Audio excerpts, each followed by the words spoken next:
Today is August 16th of 2024, and we welcome you to our Chapter 49 podcast.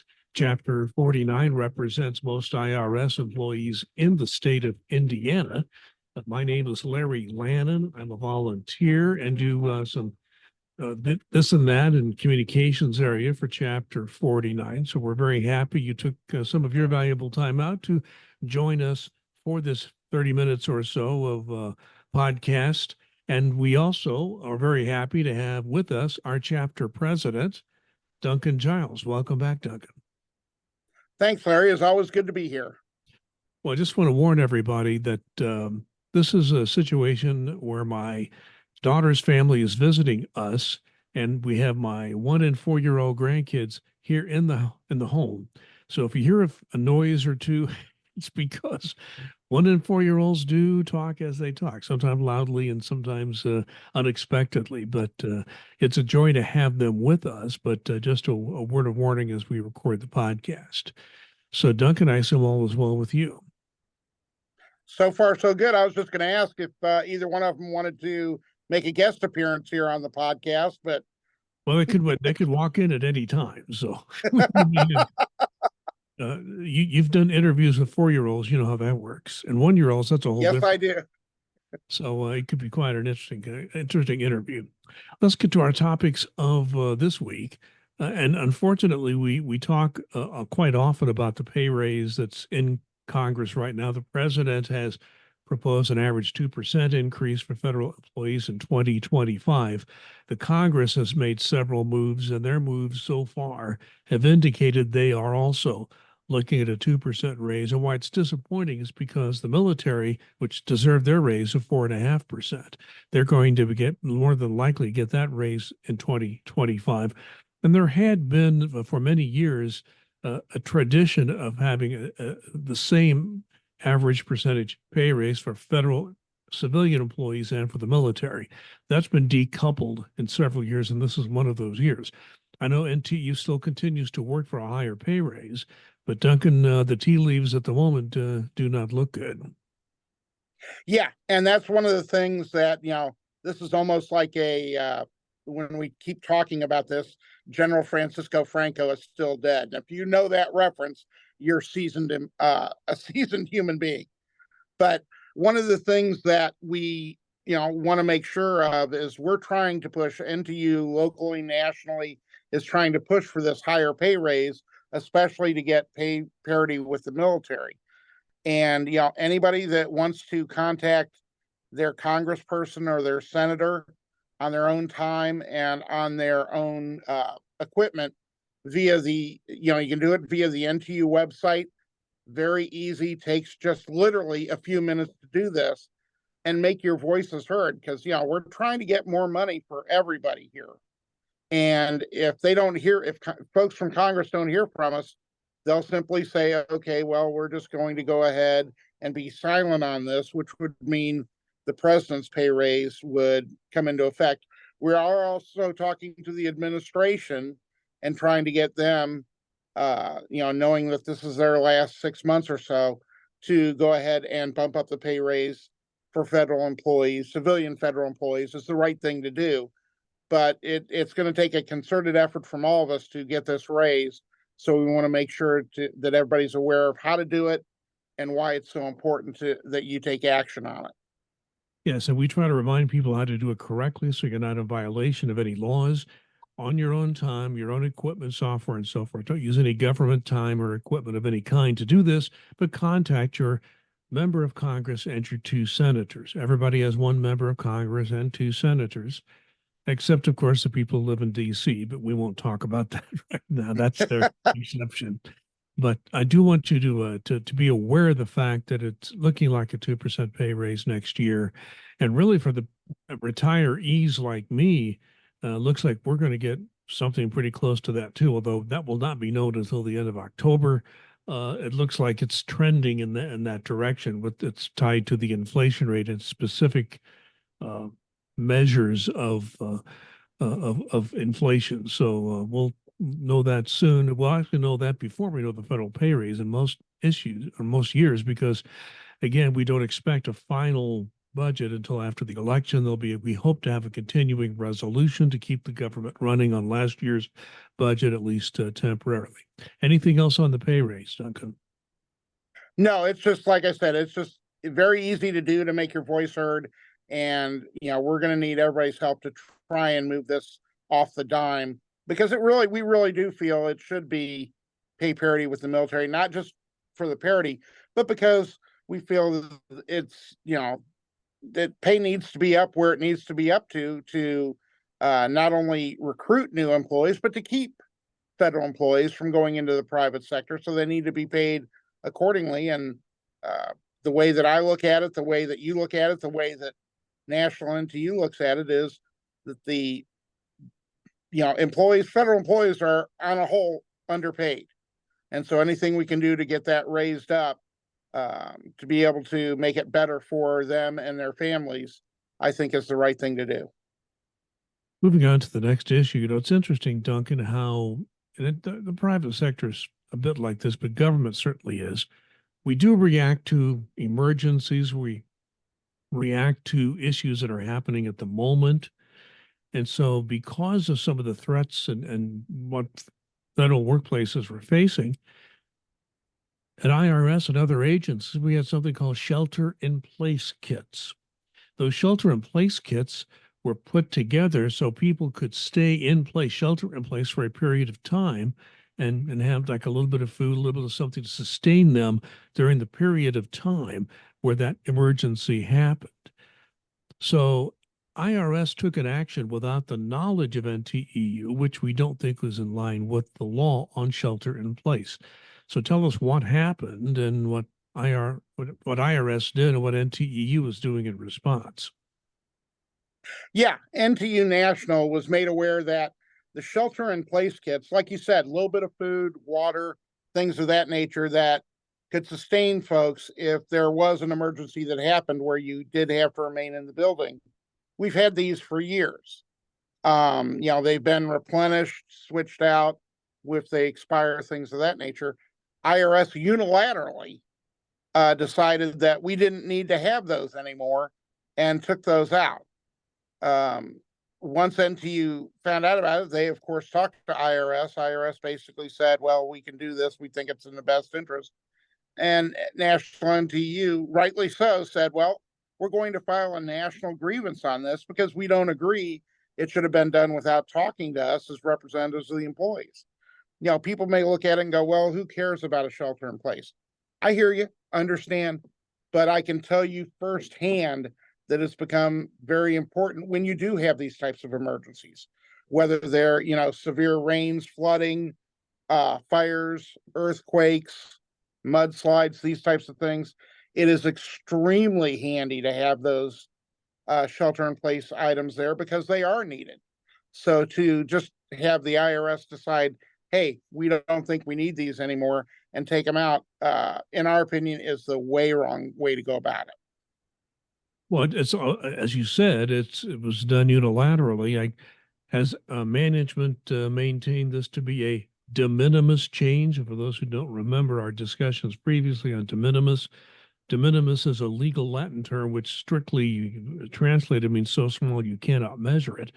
Management seems to have this, I should have a tendency to every change they make where they need to negotiate with NTE is de minimis, where they don't think they have to negotiate. So, do we even know what the management is saying in response at this point? We have not gotten that word as the chapters as of yet. The de minimis response would not surprise me. And for folks who don't know, like you said, de minimis, meaning very small. IRS and other federal agencies, it's not just the IRS, will pull this out at almost every opportunity. But as we've explained nationally and locally to the IRS and my counterparts across the country who work in different agencies, just because the IRS may view it as de minimis, I can flat guarantee you that employees who need a certain thing or don't like a certain change, it is not de minimis. We see this happening all the time. A lot of times in work procedures, management has the right to assign the work. They have the legal right to assign the work. But if you're making a change NTU has the right to negotiate over the impact and implementation of that change, like they do with the pulling of the shelter in place kits. So we want to make sure that all the things that are considered, that employees are considered in this equation. And when they claim that something is de minimis, then they're basically saying, oh, it's too small, it doesn't matter. Well, we think that in the vast majority of issues that it does. And oftentimes arbitrators have come across and said, this is more than a de minimis change. So it can be used freely and a little bit too loosely at times. And we also, want to make sure that this is a perfect example. It would not surprise me that they say removing the shelter in place kits was de minimis. It would not surprise me at all. But we believe that we have the right to negotiate over the impact and implementation of this removal. And this is an issue of both large offices and small offices. I mean, this would impact both of them. You just need more shelter in place kits for a larger office. Yeah, exactly. So and you just never know what it's going to be needed for. Could be, if you have to shelter in place because of a tornado in the Midwest, mudslides out west, snowstorms in the east, or hurricanes. I mean, there are so many different things that can happen that you need these supplies for, that removing them unilaterally is just not the wise move to us. Let's move on to another issue. And this is interesting because at the very beginning, this is an item that really was first brought to public view by federal employees and federal employee unions. That's Project 2025. Since then, lots of other people have taken notice. We've talked about John Oliver's comedy show, spending a whole segment on it. And the mainstream media and some of the international media is starting to pick up on this. The big thing is, that the Project 2025 was put together by a nonprofit that was put together in the early 70s. It's been a very conservative one called the Heritage Foundation. They put this together. Now, there's a certain presidential campaign that's tried to distance themselves from that because it turns out, by and large, the proposals in Project 2025 don't poll very well for candidates. In other words, the issues that they're pushing there are not popular with the general public. But we find out that many of the people who worked on this project, in fact, are now involved in political campaigns. So I think that we need to understand that this is a blueprint for certain people, if they are elected into office, to take action on this. And it would be tens of thousands of federal employees who would no longer be in the civil service under the merit system. They would be working at the pleasure of the president. So every time there'd be a new administration, we'd have tens of thousands of positions that would have to be changed over. Right now, there are top people at every agency. At the IRS, there's only two that are presidential appointees. But at larger agencies like the Defense Department, you might have more of them, but they're always at the very top, decision making, and the people who implement it, including some of the top management officials and executive service people, are career civil servants. So the 2025 project discussion has changed. It's got a lot more attention. It's not just federal employees and people representing federal employees are concerned about this. It turns out the general public is concerned about that provision and all the others. It's like 109 pages, something like that, the whole thing, if you want to read it all. And it has very big changes planned for many parts of the government and how we operate and live. So Project 2025, I think, is getting a lot more attention. How do you think that's impact the public's view of this? I would hope the public is paying attention. It's over a 600-page document. The Heritage Foundation is spearheading it, but there were a great many contributors to it. And it truly talks about redefining how the federal government works, how the federal government acts, taxes, Social Security. It would impact just about every part of the lives of not just employees, but citizens of the United States. The mass deportations, people are like, yeah, I'm for mass deportation.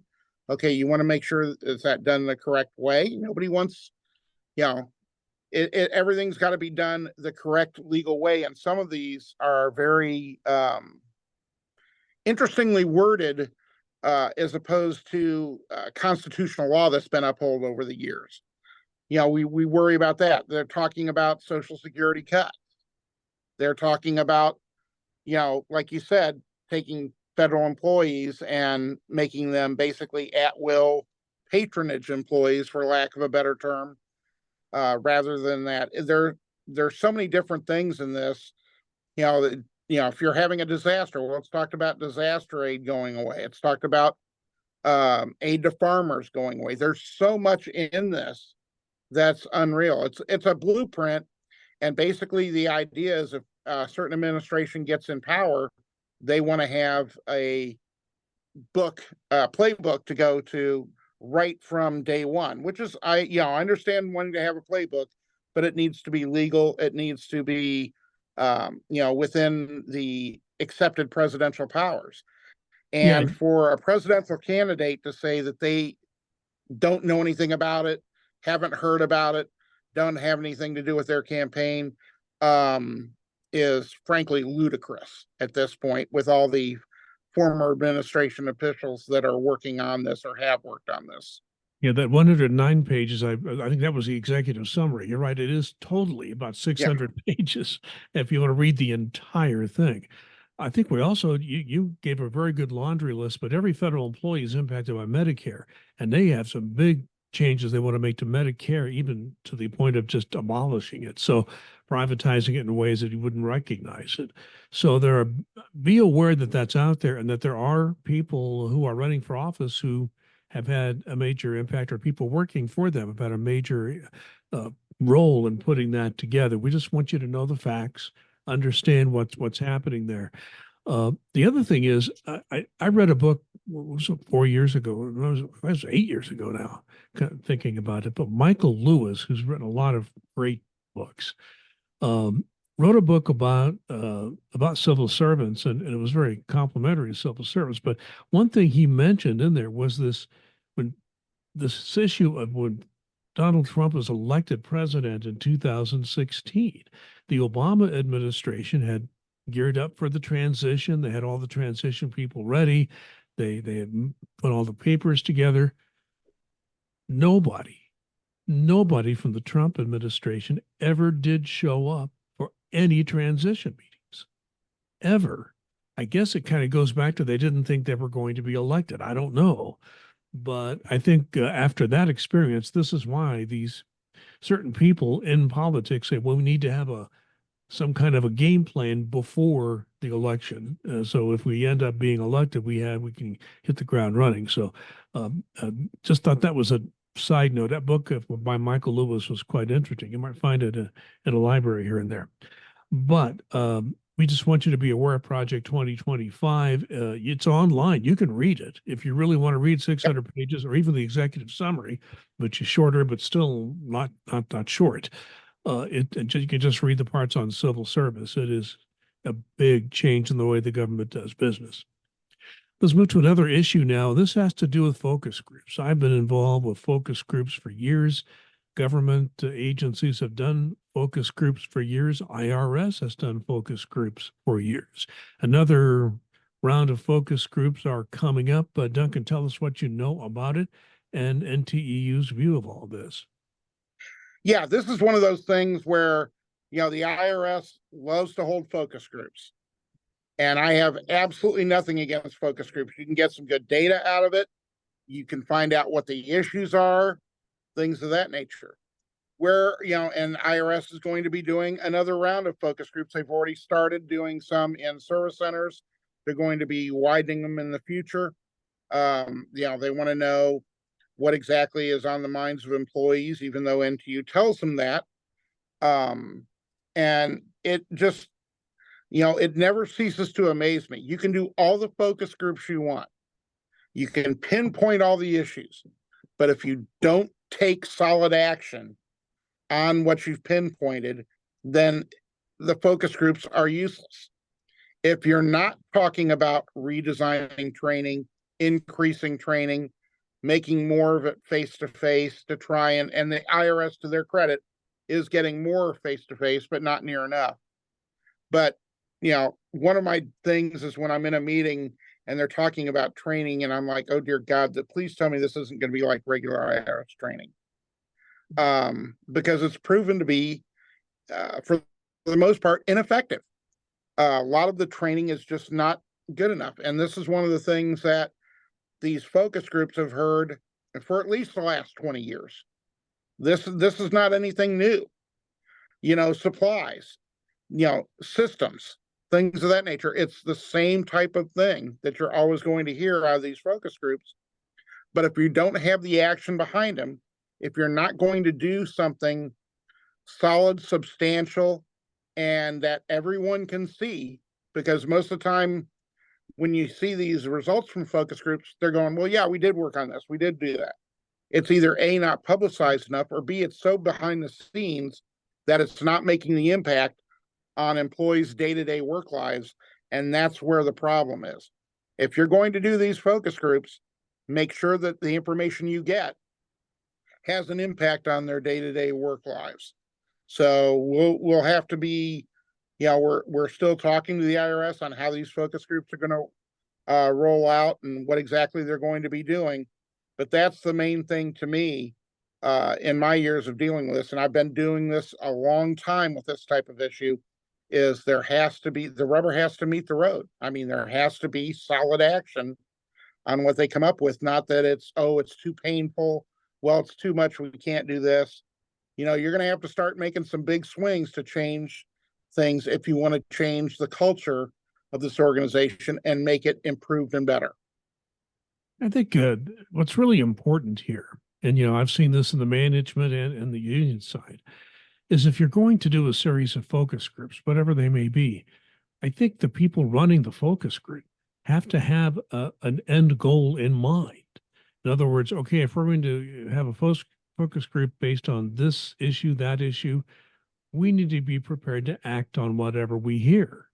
And I think what you're saying is that your experience has been in the focus groups of which you are aware and the data rolls up that, oh, we can't afford to do that, or we can't do that, or gee, how can we possibly do that?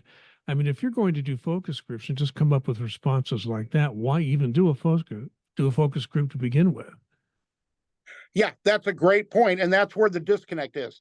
The folks who do the focus groups will come up with very good pointed questions, are very good at rolling up the data. When we used to have, especially during COVID, pulse surveys, I really liked the pulse surveys. They were short, they asked concise questions, they were easy to roll up. You could see from week to week where the issues were, where are there any discrepancies, high or low, is something getting better or worse? Those types of things. But once everything is rolled up, where is the action on the items that the focus groups have identified as the biggest problems? And, I understand we're a huge organization. I get that. But every time I, deal with this, it's sort of like, hey, we're the Titanic. There's the iceberg up ahead. Does anybody want to turn the wheel so we don't run into it this time? That would be nice. So I'm ever hopeful, but perhaps jaded in the fact that we have not done enough with the information we've gotten previously, and hope that they'll do something better this time. Just as an example, I remember we did a survey once, one of those written surveys or online or however it was done in those days. And it asked a question about process analysis. So I'm thinking, why would you ask a question of the employees, of all employees, about process analysis? Most people don't even know how to define that. I mean, some of us do, but I knew what process analysis was generally. I didn't know even what they were talking about in that context. So I think there are a couple of things here. Number one, make sure you are asking questions and bringing up issues people are simple enough to understand, so you can get data that makes sense to whomever's rolling that up and trying to understand it. And I think the biggest thing is there a plan to do anything with it? So, I think will NTU have any input at all on how this is done? Normally, it's just a discussion with the management. I assume there's no bargaining that goes on for an issue like this. It depends. Doreen Greenwald, our NTU national president, Ken Moffat, our director of negotiations, and Dan Casper, our director of operations, have all been pushing to have more and more input into how we're going to implement this. What are you going to do with this? So they've realized, all three of them, as well as chapter leaders across the country, have realized that there's not been enough action previously. And, you get new executives come in and say, well, you haven't dealt with me and I'll get this stuff done and I'm going to roll it up. And then it just sort of goes, or they get another job and it sort of falls by the wayside. There needs to be something to do. You have to do solid things. And again, I truly believe Commissioner Werfel wants to see these things happen, wants to see these things work. But there are so many folks below him who are just, okay, we've never done it this way. We're not even going to think about this. That truly muddy the process and not make it as near successful as it should be. Duncan, one last thing I want to talk about is the Hatch Act. And the reason I want to bring this up, we're going to bring it up several times during the political season here, which is really starting. The reason I mentioned it at this point is since we are recording this on August 16th, just a few days before the start of the Democratic National Convention. I think we need to remind people of the do's and don'ts. Hatch Act can get very detailed and you can really get in the weeds on this thing. We don't have time to do that. But I want to particularly focus in on what people should and shouldn't say at the workplace and even on their own social media accounts. Give us some hints on how to avoid trouble with the Hatch Act when they're in the middle of what's, I'm sure, going to be a very heated political season. No, it shouldn't be heated at all, Larry. It should be very calm, as we've already seen. I couldn't even get that out with a straight face. No, again, this is a big thing in the workplace. The best thing to do is not even discuss politics. I advise strongly folks not to even talk about it during the workday on government property. And most certainly don't wear any hats, badges, shirts, anything that would identify you with a particular party, a particular candidate, anything like that. Do not, whether you're at work or not at work, don't ever ask anybody for money to donate to a particular candidate or a particular PAC, anything of that nature. We want to make sure that nobody gets in trouble. By all means, be passionate. Be passionate about who you want to vote for, who you're for. You can talk on, after hours, not on government equipment, about, who you're fired up about, who you don't like. That's all permitted. First Amendment, freedom of speech. You can absolutely do that. But you can't identify yourself as an IRS employee. You don't want to do that, or even as an employee of the federal government when you're making those opinions, because people can say, well, they're a member of the federal government and they're being partisan, when in fact you're just expressing your First Amendment rights. So, do it as a citizen, not as a member of the IRS, Department of Treasury, etc. You want to try and keep away from that as much as possible. But, we want you all to vote. You get time to vote. We want everybody to vote. Vote your conscience, vote what you think is best for you and your family. I may totally disagree with your position. And there are people I know that I absolutely, cannot understand their positions and what they're doing. But I wholeheartedly, with my entire soul, believe that they have the right to express those opinions and vote the way that they want to do it. Because this is the United States of America and that's what we're built on. So just make sure that you try and keep it out of the workplace as much as possible to not have any possible violations of the Hatch Act, because having to deal with management or TAGDERS or anybody else on this, the Office of Special Counsel, would not be fun for anyone. So we just want to make sure that everybody understands that type of thing. Just one last thing to clarify, because I know this is a question that comes up all the time. Most people, not everyone, but a large number of people do have social media accounts on whatever platform they choose to do social media. When is it acceptable to make a political comment on your own personal social media and when is it not a good idea to do that? When it is on your own time, your own equipment, it is fine. Now, if you're identifying yourself as an IRS employee on this social media, you're saying, as an IRS employee, I endorse or I abhor this particular candidate.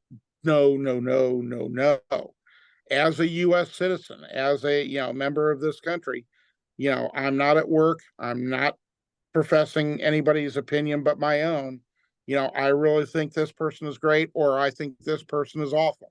Absolutely, you can do that on your own time and on non-government equipment. Okay, Duncan, time for your final comment. Yeah, this is something I beat the drum on every couple of podcasts, and because I so believe in it. Mental health. The IRS has a program with the employee assistance program. You can get counseling if you need it. Our jobs here at the IRS are stressful. Everybody is under a lot of stress, and being, as we just talked about, political season and uncertainty about, okay, are we going to be shut down? Is this going to happen? Is that going to happen? Can actually, absolutely add to it. So I'm a huge believer in, talking to counselors. Your mental health is as important as your physical health. Make sure that you're doing what you need to take care of yourself. If you need to take a mental health day, you take a mental health day. If you need to contact EAP and talk to a counselor, you absolutely do that, or a counselor outside of EAP. There is no shame in doing anything like that. That's what it's there for, to help you. Don't ever be ashamed or think that somebody thinks less of you because you're working on your mental health. That is so very important, as important as your physical health. And you want to make sure that that gets taken care of as well. Duncan, my final comment is something that is hitting a lot of people who enjoy watching television. There's been a trend toward cord cutting because cable TV became so incredibly expensive. So the cord cutting started and people began using streaming services. Well, there's been some studies and some news reports that have come out that now people have cut the cord. There are so many different streaming services that are now raising their rates or changing the focus of what they offer. Great example is home box office, HBO. They called it home box office originally. It's been HBO for years.